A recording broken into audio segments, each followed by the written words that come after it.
Salam à tous et je suis très heureux de vous retrouver pour une nouvelle vidéo. Cette trêve internationale de juin a pris fin pour les favoris de cette CAN 2024 et donc aujourd'hui on se retrouve justement pour faire un bilan des derniers matchs pour chaque favori de cette CAN 2024 justement afin de voir quelle est l'équipe qui est réellement la plus prête justement pour cette compétition et quelle équipe surtout peut réellement la remporter. Mais avant qu'on commence avec cette vidéo, si ce n'est pas fait, je t'invite comme d'habitude à t'abonner, à liker et à commenter cette vidéo. Un très grand merci à l'ensemble des personnes qui feront ça tout simplement pour aider cette chaîne à gagner en visibilité. En tout cas je vous remercie vraiment. Donc premièrement dans cette vidéo, on va commencer par parler du Maroc. Et en tant que Marocain, moi je vous le dis très clairement concernant ce rassemblement de juin, c'est vraiment très loin d'être glorieux. Que ce soit contre le Cap-Vert ou que ce soit contre l'Afrique du Sud, le Maroc a vraiment été décevant durant l'ensemble de ce rassemblement de juin. C'est pour ça qu'on attend clairement une réaction lors du prochain rassemblement qui prendra place en septembre. On espère que cette fois-ci, le Maroc va vraiment bien se préparer pour cette compétition, puisque là clairement, les joueurs, on l'a vu, ils avaient vraiment la tête dans leurs vacances. Franchement, ils n'étaient pas concentrés. Mais quand même, pour ce rassemblement de juin, ce qui reste positif, c'est qu'on a pu réellement identifier les points faibles et les limites de notre équipe nationale.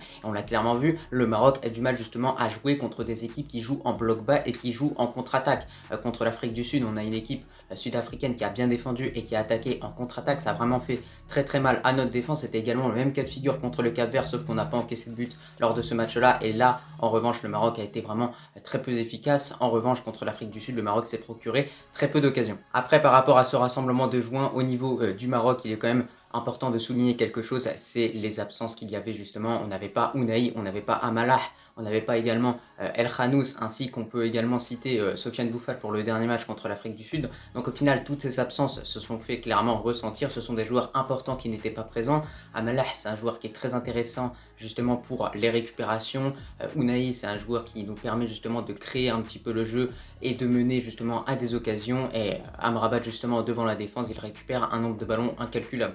Donc on le voit quand même, au vu de ces derniers matchs, le Maroc a encore beaucoup de travail justement pour être prêt pour cette CAN 2024 et c'est pour ça qu'on attend une grosse réaction de la part du coach et de la part des joueurs lors du prochain rassemblement. Et donc moi je pense que quand même Walid Regragui mise beaucoup plus sur ce rassemblement de septembre parce que ce rassemblement de juin c'était un rassemblement où les joueurs justement étaient en fin de saison, étaient quand même assez fatigués de la saison qu'ils ont passée en club et en équipe nationale parce qu'il y a également cette Coupe du Monde 2022 où le Maroc a disputé quand même beaucoup de matchs durant celle-ci puisqu'on a été en demi-finale. Donc forcément, tout ça, ça pèse un petit peu sur les organismes des joueurs. Au bout d'un moment, ils ne peuvent pas toujours être au top. On se tourne maintenant du côté de nos frères sénégalais et concernant le Sénégal, on a plutôt un très bon bilan qui s'est soldé d'ailleurs par une très belle victoire 4-2 contre le Brésil. Donc clairement, rien que pour ça, on peut vraiment applaudir le Sénégal pour cette très belle victoire et pour cette leçon de football justement que les Sénégalais ont pu tendre justement au Brésil. Après le Cameroun, après le Maroc, le Sénégal vient s'ajouter aux équipes africaines qui parviennent du coup à battre cette équipe brésilienne durant cette année 2022 et cette année 2023. Et donc par rapport au Sénégal, tout d'abord ce rassemblement a commencé par un match nul contre le Bénin à Cotonou. Au Bénin, c'était un match qui était assez compliqué pour les Sénégalais, il n'y avait pas d'enjeu, donc forcément le résultat il est plutôt logique étant donné qu'il n'y avait pas d'enjeu pour les Sénégalais. Voilà, ils ont marqué en premier, ils se sont fait égaliser forcément. C'était un match aussi dans des conditions assez extrêmes avec une sacrée chaleur quand même, donc au final pas de problème, voilà, le Sénégal est déjà qualifié pour cette CAN 2023, il n'y a pas d'enjeu.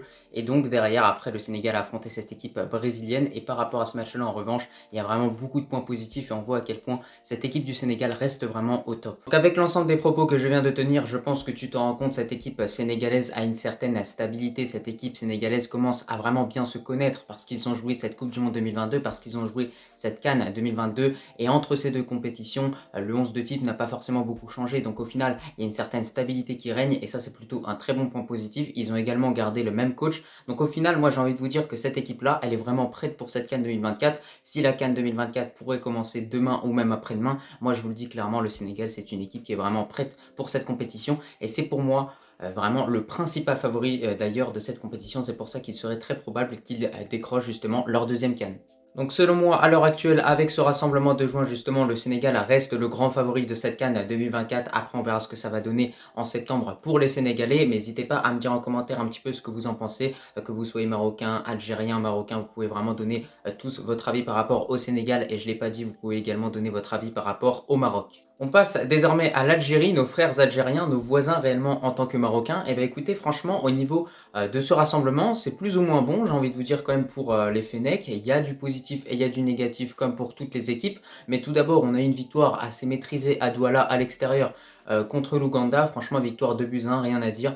Très bonne prestation de la part de Ben Sebaini derrière en tant que défenseur central. Très bonne prestation également de Amoura. Voilà, ça commence à être un très bon joueur avec cette équipe algérienne. Autre info également à prendre en compte par rapport à l'Algérie au niveau de ses qualifications pour cette CAN 2023, l'Algérie est la seule équipe qui a remporté la totalité de ses matchs, c'est-à-dire au total ils ont remporté 5 matchs et donc c'est la seule équipe africaine à avoir accompli cela. Après ce match contre l'Ouganda, l'Algérie a donc affronté la Tunisie à Annaba. On avait vraiment une ambiance de feu pour ce match-là et surtout c'était un match amical qui promettait vraiment beaucoup entre deux pays qui sont frères. Et donc par rapport à ce match-là, franchement, il nous a montré clairement que l'Algérie peut encore progresser au niveau de certains aspects, notamment au niveau de l'efficacité offensivement. Je trouve que les Algériens ont encore manqué trop d'occasions dans ce match-là et ça c'est quand même dommage parce qu'ils auraient pu derrière bien évidemment l'emporter. Cependant de l'autre côté, il y a quand même des points positifs justement à retirer de ce match-là, dont la bonne entrée de la part de Houssem Aouar qui a clairement apporté beaucoup offensivement à cette équipe algérienne, qui a vraiment voilà, apporté de la vitesse, du dynamisme sur les attaques.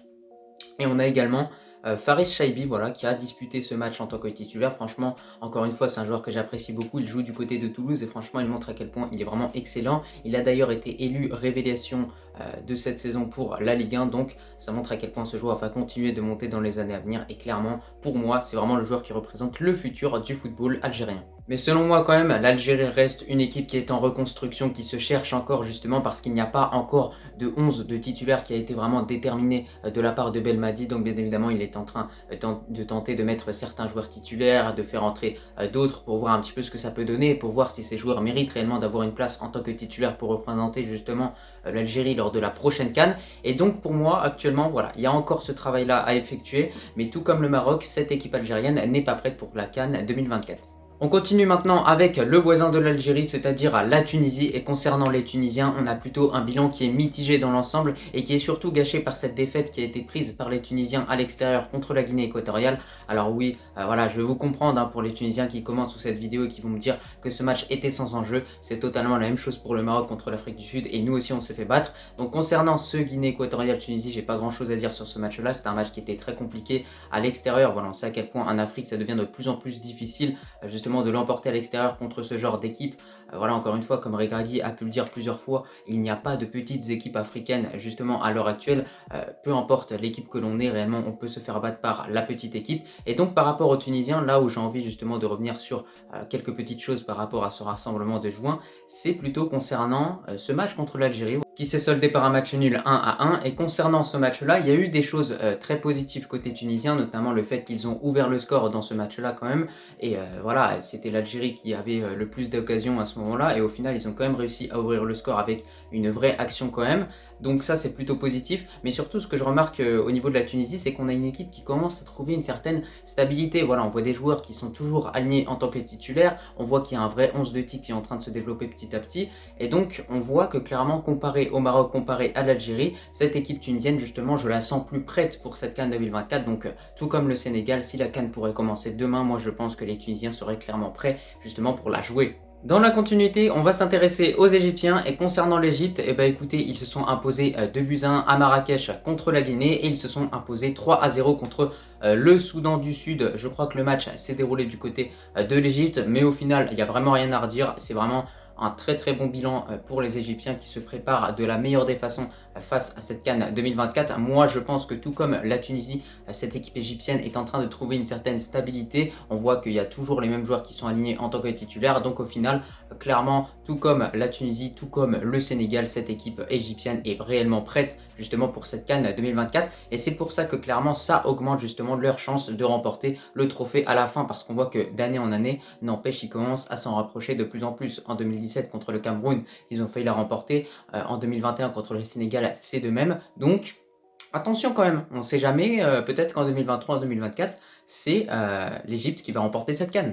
Désormais, on va s'intéresser à une équipe qui s'est faite éliminer par l'Égypte lors de la dernière CAN, et cette équipe, c'est la Côte d'Ivoire. Et concernant la Côte d'Ivoire, moi je peux vous le dire, j'ai vu la deuxième mi-temps de ce match entre la Côte d'Ivoire et la Zambie, le bilan est vraiment mauvais. Alors certes, ces matchs sont encore une fois sans enjeu pour les Ivoiriens parce que ils représentent le pays hôte de la compétition et donc bien évidemment jouer des qualifications pour cette CAN 2023 c'est un petit peu inutile, mais justement ça leur permet un petit peu de se préparer et pas clairement cette préparation est mauvaise. Donc d'un côté, après c'est compliqué à comprendre, la Côte d'Ivoire jouait ce match sans enjeu, de l'autre côté c'était réellement le match de leur vie pour justement la Zambie pour se qualifier à cette compétition. Lors de la dernière CAN ils n'étaient pas présents, donc bien évidemment les Zambiens avaient vraiment à cœur justement d'être présents pour cette CAN en Côte d'Ivoire. Mais après voilà, ces matchs qui sont en quelque sorte sans enjeu restent quand même importants à remporter, notamment pour la confiance. Et là justement, il y a une baisse de la confiance de la part des Ivoiriens qui ont pris ce 3-0 du coup en Zambie. Donc c'était un match qui a été très compliqué pour eux. Et on a vu à quel point voilà, la Zambie, clairement, c'était vraiment le match de leur vie. Et à côté, tu avais la Côte d'Ivoire qui jouait en mode tranquille, comme s'ils étaient au City Stade, quoi. Mais de façon générale, par rapport à cette équipe ivoirienne, moi je pense en tout cas que pour cette CAN 2024, elle n'est pas encore réellement prête. On verra en septembre si les Ivoiriens seront un peu plus prêts. Mais justement, voilà, ils ont disputé seulement un seul match, je crois bien, pour ce rassemblement de juin.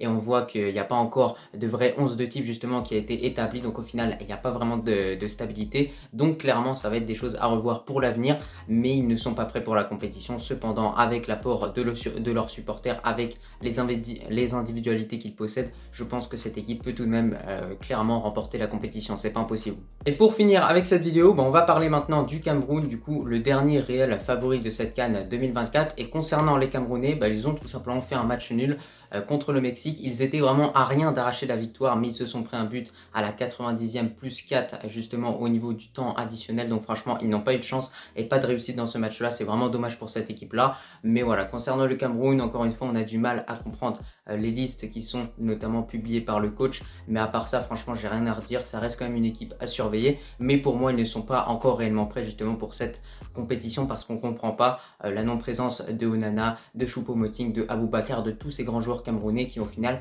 ne sont pas sélectionnés. Pour conclure avec cette vidéo, on l'a vu, il y a certaines équipes africaines qui sont réellement prêtes pour cette CAN 2024. C'est le cas de l'Égypte, du Sénégal et de la Tunisie. Ces équipes ont su parvenir à trouver une certaine stabilité justement et ont fait relativement un bon rassemblement de juin. Bon après, sauf pour la Tunisie parce qu'il y a eu cette défaite contre la Guinée équatoriale. Et de l'autre côté, on a des équipes qui continuent un petit peu de se rechercher. Le Maroc, avec ses absences, n'a pas pu empêcher justement cette défaite contre l'Afrique du Sud et n'a pas pu l'emporter également contre le Cap-Vert. Ensuite, l'Algérie se cherche encore étant donné que c'est une équipe qui est en reconstruction. Mais petit à petit, les Fennecs peuvent revenir au top et peuvent justement prétendre à gagner cette CAN 2024. Et enfin, on a également le Cameroun et la Côte d'Ivoire qui ne sont pas encore prêts pour cette compétition. Et à l'heure actuelle, en se basant sur ce rassemblement de juin, je vois le Sénégal remporter cette CAN 2024. Après, ça peut évoluer bien évidemment. Je vous donne mon avis comme ça en me basant uniquement sur ce rassemblement de juin.